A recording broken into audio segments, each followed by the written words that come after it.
Nouvelle vidéo YouTube, ça fait un bail. Petit backstage, j'ai le bonnet pas pour rien parce que c'est le nom de mon client que je vais aller shooter pour plusieurs jours. Donc c'est un backstage de ce projet-là. Je vais essayer de vous parler un peu de tout ça, que ce soit voix off, que ce soit en mode vlog parce que je pars plusieurs jours. Je serai très concentré sur la prestation parce que j'aurai beaucoup de choses à faire. Mais voilà, ça fera une petite vidéo sympa qui sort du lot, surtout que ce genre de projet, il est unique au monde. Ça n'existe pas à 2 endroits sur cette planète. Donc je vais vous en parler un peu plus en détail et demain je fais mes valises. Enfin non, je fais mes valises tout de suite pour partir demain. Donc là je suis en train de réunir un peu tout le matos dont j'ai besoin, je recharge tout comme il faut. Et puis je vais vous parler de cette prestation qui est vraiment très stylée. Bon, mon sac est vide, mais voilà, je suis en train de charger certains trucs, en préparer d'autres. Je vais prendre mon petit drone Mini 3 Pro qui fait tellement le taf, mon stabilisateur RS4 Mini. J'ai de quoi nettoyer mon appareil parce que quand on part plusieurs jours, c'est hyper important. J'ai des batteries qui chargent, mais voilà, celle-ci elle est déjà chargée, c'est pour ça qu'elle est là. Un petit câble, je mettrai ça sur mon tel et puis je pourrai voir le résultat en temps réel. Les DJI Mic Mini. Je vais prendre 2 objectifs qui vont tout couvrir, sachant que je vais faire une prestation et photo et vidéo. Petite batterie externe, pareil, ça fait pas de mal, hein, ça peut sauver des vies. Et du coup, j'ai pas pris de filtre ND polarisant, etc., même si c'est de l'automobile, parce que déjà, on est sur des classiques cars, du look vintage, on n'a pas de pare-brise, on n'a pas de reflet à gérer. Puis c'est surtout, ça va être de la photo et l'objectif de cette prestation, c'est surtout de faire ressortir les émotions, donc ça va être les réactions sur les visages des clients. Ça va être plutôt des choses comme ça, des prises de vue drone, faire comprendre l'environnement qui est archi unique. Je ne vous ai pas encore dit c'est quel projet, mais vraiment c'est hors du commun. Et voilà, c'est pour ça que je ne m'embête pas avec des petits équipements qui vont vraiment pas faire la différence. Là, je suis là pour capter l'émotion, donner un souvenir aux clients pour pouvoir représenter l'événement pour ceux qui veulent le promouvoir, donc pour mes clients. Et puis, pour aller à l'essentiel, des fois, il ne faut pas trop de matériel. Donc, de filtres ND dépolarisants, c'est pas la peine. Je ferai un montage de toute façon pour faire ressortir l'émotion, plutôt avec des ralentis. Et puis, en termes de photos, je vais tout faire au 24-70. Ce sera banger.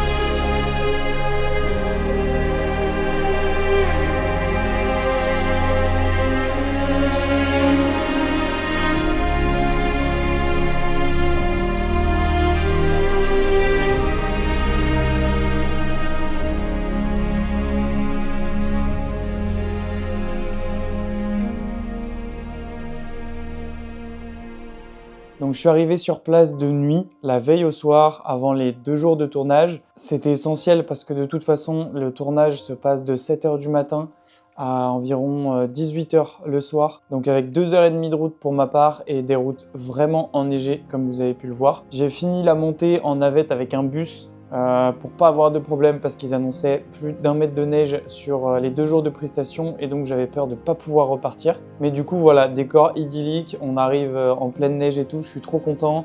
Je suis super bien intégré à l'équipe donc c'est un plaisir et arriver la veille franchement c'est prendre ses marques, arriver avec tout le monde. On est répartis dans plusieurs apparts, plusieurs logements, vraiment tout proche du circuit. Même pour certains sur le circuit dans le chalet qui nous servira pour les prestations. Et donc on passe une nuit assez courte où c'est toujours assez difficile de dormir, hein. C'est des prestations intensives où j'ai plein d'idées dans la tête et tout, on se couche pas tôt et on se lève tôt. Mais voilà, lendemain matin, 7h, on est parti. Les clients, ils arrivent à 7h45 et du coup moi je dois shooter photos et vidéos. Après, dans l'ambiance globale, je suis toujours réactif pour pouvoir prendre des photos de groupe, pour pouvoir prendre des photos justement de réaction, d'émotion un peu de l'ambiance qu'il y a. Et puis pareil pour les vidéos, quand j'arrive sur place un peu avant 8h sur le circuit de glace, vers 7h15. J'adore prendre quelques vidéos du chalet, quelques vidéos extérieures parce que le paysage est trop beau et forcément on a la lumière du lever de soleil. Donc même si on est dans un cirque entouré de montagnes où la lumière n'atteint pas le circuit de glace, donc on n'a jamais de soleil, on ne voit jamais le lever de soleil, on peut quand même avoir des lueurs vraiment sympas. J'en profite pour faire quelques vidéos en vertical aussi qui me permettront de faire des réels et des contenus assez sympathiques. Mais voilà, du coup la prestation elle va commencer. Premier jour, c'est vraiment un jour de grand beau temps. J'étais pas encore venu sur le circuit avec de telles conditions. Donc trop content, tout le monde était ravi, que ce soit client, staff et moi pour les images. Ça faisait vraiment plaisir d'avoir un ciel bleu. Pour les images, c'était top. Petit coup de drone. Je filmais pas mal et je me suis dit que le deuxième jour, j'allais moins filmer parce que justement, ils annonçaient plutôt des conditions très neigeuses avec du vent, etc. Et pour garder une cohérence dans la vidéo, je me suis dit il faut que je fasse à peu près toutes les prises de vue vidéo le premier jour pour garder une certaine homogénéité sur la vidéo, une cohérence qui est hyper important. Déjà que je me casse le crâne pour avoir un étalonnage qui est homogène sur chaque clip. Mais du coup, voilà, la prestation se passe le dimanche. Le premier jour, c'était le dimanche. Super beau temps, je suis trop content, tout se passe trop bien. Le chalet, c'est un chalet de zinzin. Je suis en autonomie de fou. J'étais déjà allé sur ce circuit-là, donc je le connaissais. J'avais déjà travaillé avec cette école de conduite qui propose ces stages uniques au monde finalement. Et du coup, je savais un petit peu leur goût et ce qu'ils attendaient de moi. Donc là-dessus, il n'y avait vraiment pas d'incertitude et c'était pas compliqué à faire. Par contre, ça demandait vraiment une concentration de fou parce que il faut faire des photos pour les clients, il faut faire des photos pour l'école de conduite, mon client du coup qui a besoin de photos aussi un peu de son événement, donc un petit peu de tout. Et puis il faut faire de la vidéo et dans la vidéo c'est pareil, il faut absolument de tout. Pour une bonne vidéo, vous savez bien qu'il faut varier les points de vue, il faut varier les angles de vue, les focales, etc. Donc entre changer d'objectif, mettre le stabilisateur, l'enlever, il fait moins 5 degrés dehors, après tu rentres dedans, tu as énormément de buée sur l'objectif, etc. Donc il y a quand même une certaine organisation à avoir. Et même si je suis en full autonomie, finalement il n'y a pas beaucoup de temps de repos. Après, sur les petits temps où je voyais que j'avais assez de contenu, j'en profitais pour décharger un petit peu directement sur mon téléphone quelques photos pour commencer à les retoucher et voir ce que ça pouvait donner, voir ce qui rendait bien, ce qui rendait moins bien. Même si, comme je vous avais dit, j'avais déjà l'expérience des autres prestations, mais c'est toujours bon d'avoir un petit aperçu sur le moment même. Comme j'ai 2 jours sur place, et j'en profite.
Putain, il est pas beau ce métier là, tout seul sur la piste. Et regardez, j'ai un nouvel accessoire. Après le bonnet, j'ai le cache-cou et ça c'est trop bien. Je m'en sers tellement en montagne. Bon, j'en ai d'autres, mais c'est toujours cool en vrai, je suis content. Enfin bref, il y a une super bonne ambiance et c'est d'ailleurs probablement leur gros point fort, même si c'est une expérience unique au monde, que c'est un circuit de glace mais magnifique, entouré de montagnes, que le chalet il est hors du commun avec un traiteur qui vient le midi, les croissants, le café à volonté, tout ce que vous voulez. Donc déjà l'expérience est très premium, mais vraiment la cerise sur le gâteau, le truc en plus, c'est qu'il y a un esprit communautaire qui est incroyable avec une équipe dynamique, fun, juste le cœur sur la main, quoi. Tout le monde inclut tout le monde et tout le monde est le bienvenu dans cette aventure et c'est vraiment un partage de passion, etc. Donc ouais, trop bonne expérience et même moi en tant que prestataire, finalement je le vis trop bien et c'est là tout l'avantage de ce métier, c'est là que j'adore mon métier parce que tu fais des belles rencontres, tu vis des belles aventures et au final même si je travaille et même si derrière j'ai beaucoup de boulot en post-production, ça me crée des vrais souvenirs et c'est là que je sais que je fais le bon métier, quoi. Et donc voilà pour cette première journée qui était vraiment géniale. Assez intensive, on se couche encore pas de si tôt et le lendemain réveil avant 7h. Donc on enchaîne, on sent un petit peu la fatigue sur ce genre de prestation, surtout que dans un milieu créatif, on a besoin d'être en forme pour avoir la créativité et tout ça. C'est pas un travail à la chaîne, c'est pas un travail qu'on peut reproduire. Vraiment, il faut avoir la créativité sur le moment même.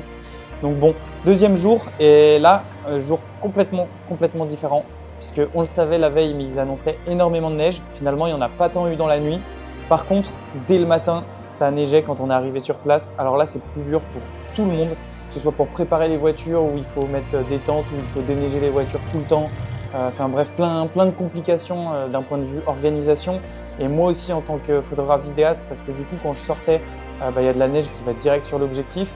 Alors moi, j'avais prévu le coup parce qu'ils avaient annoncé de la neige sur le week-end. Alors dans le doute, j'avais pris un sac plastique avec des élastiques. Franchement, méthode bête et méchante, gratuite pour protéger votre appareil photo, même s'il est, j'allais dire imperméabilisé, mais je sais plus c'est quoi le mot pour un appareil photo. Ah, j'ai oublié le mot. Enfin bref, vous avez compris, l'appareil photo pouvait prendre l'eau, mais bon, dans la mesure du raisonnable. Et puis là, il neigeait vraiment pas mal quand on est arrivé. Bref, toute la journée, je m'en suis servi et je peux vous dire que, à mon avis, ça m'a quand même un peu sauvé. Alors, on a toujours le problème de la buée. Dès qu'on rentre à l'intérieur, impossible de filmer à l'intérieur parce que l'objectif, il passe de moins 5 degrés à 20 degrés d'un coup. Et du coup, forcément, ça fait de la buée. Alors surtout, il ne faut pas nettoyer l'objectif parce que c'est là qu'on va faire des traces, comme si on mettait de l'eau et puis qu'après on essuyait, ça fait des traces. Donc en fait, il faut le mettre près d'une source de chaleur chaude et attendre que la buée s'en aille tout seul. Mais ça mettait environ une demi-heure. Alors bon, c'était pas la peine. Quand je rentre, je sais que pendant une demi-heure, je peux pas filmer. Bon, de toute façon, c'était pas le but de la vidéo de filmer l'intérieur cette fois-ci. Je l'avais déjà fait les fois d'avant. Donc là, à part l'avoir fait le matin, le premier jour, quand c'était vide, tout beau, tout propre, pour vous montrer un petit peu l'environnement et puis avoir ces plans-là au cas où, j'avais pas besoin de filmer l'intérieur, ni les repas, etc. Même si c'était hyper convivial. Enfin bref, du coup, j'utilise ce sac plastique toute la journée. Le matin, c'était vraiment, il y avait beaucoup de neige. Après, ça s'est calmé un petit peu. Donc de toute façon, j'avais très peu filmé cette journée-là. Et l'essentiel, c'était surtout de faire des photos pour les clients. Il y en avait plus ce jour-là en plus. Alors, il fallait bien compter combien de photos par personne pour qu'il y en ait un minimum par personne quand même et qu'il n'y ait pas un client qui ait 10 photos et l'autre qui en ait 3.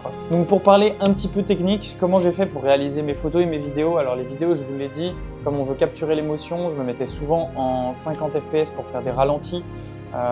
Pour les voitures aussi, parce que ça peut être stylé avec la neige qui vole un petit peu. Par contre, j'ai un crop sur mon Sony Alpha 7 IV.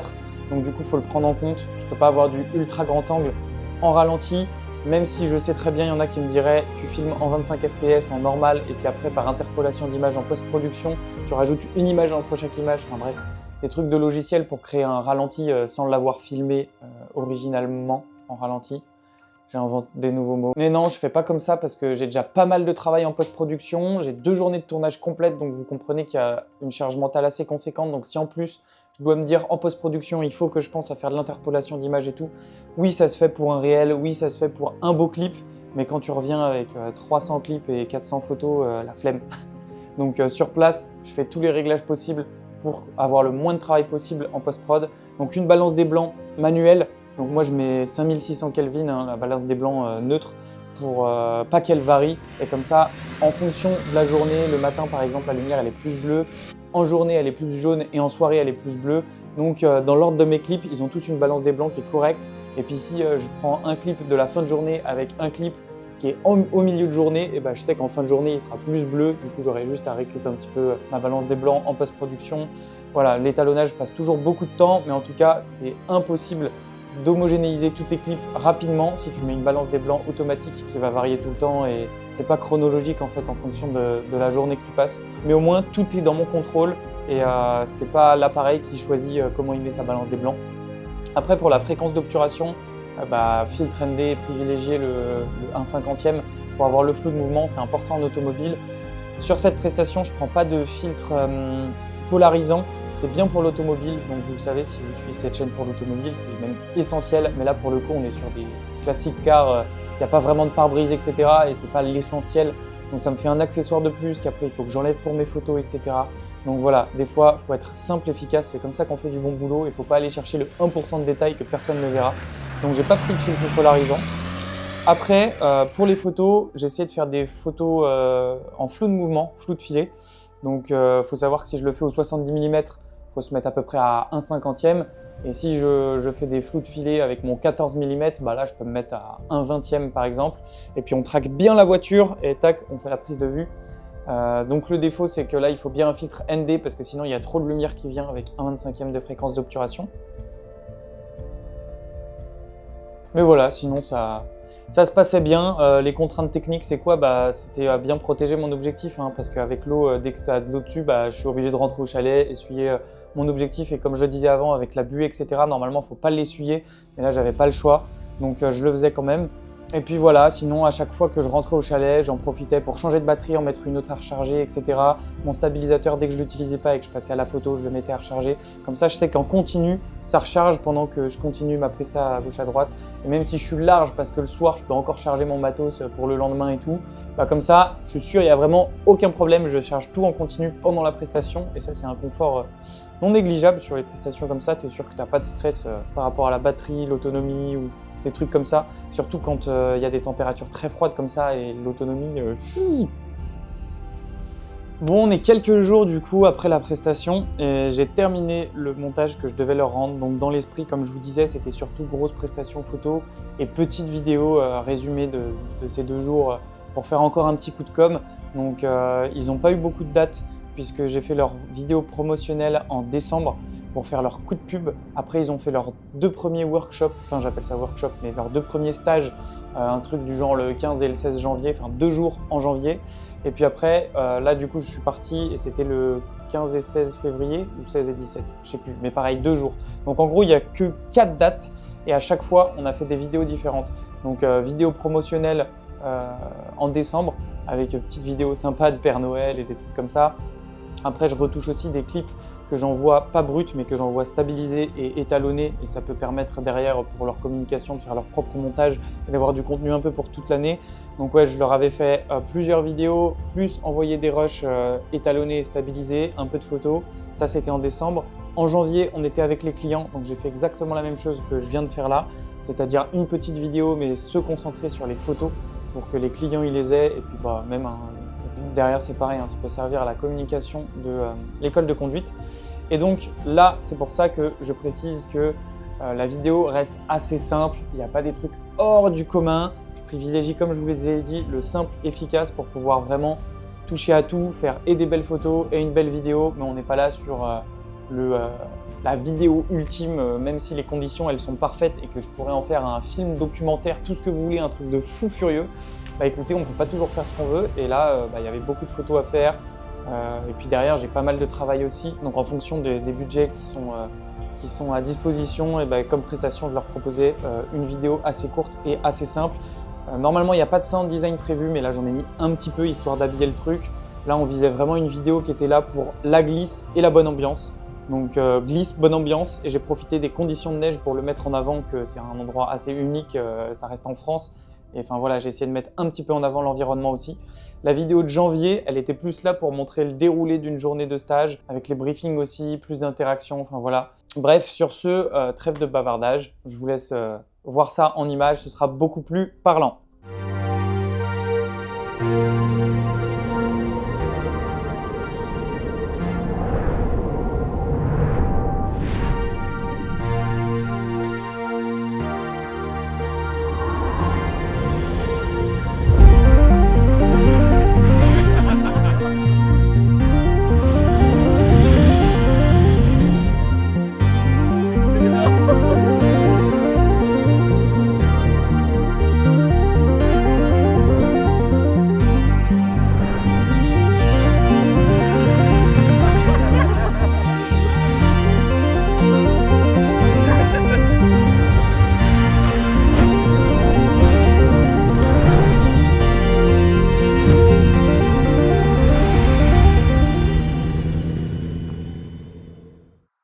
Donc voilà, vidéo simple, efficace. Faut savoir qu'ils veulent toujours du format portrait.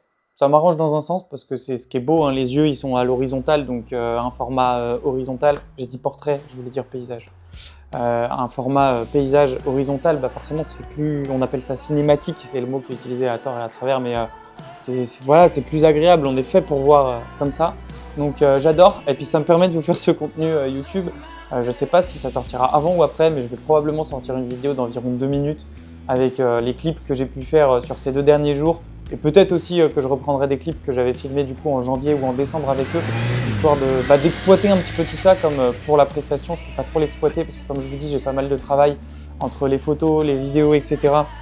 Et du coup, il faut que je vise quelque chose de simple. Et puis voilà, de toute façon, moi je réponds aux besoins clients. Hein. Je fais pas quelque chose qui me plaît à moi, même si c'est dans mon ADN, c'est dans ma créativité. Et qu'à chaque fois, je fais quelque chose qui me semble beau, qui me semble bien. Évidemment, j'envoie jamais une vidéo qui me semble nulle. Mais voilà, dans l'idée, vous avez compris. Et ça me chauffe de faire une vidéo de 2 minutes et tout, et d'exploiter un peu tout ce potentiel cinématique, là, toutes ces belles images. Donc, je pense que je vais faire ça. Si vous ne l'avez pas vu, allez fouiller sur la chaîne, ou alors ça sortira en prochaine vidéo. Mais en tout cas, je ne sais pas ce que vous avez pensé de cette petite vidéo pour la prestation, sachant que voilà. Le but, c'était de surtout réussir les photos et d'en avoir suffisamment. Donc, je vous affiche quelques photos aussi, par-ci, par-là.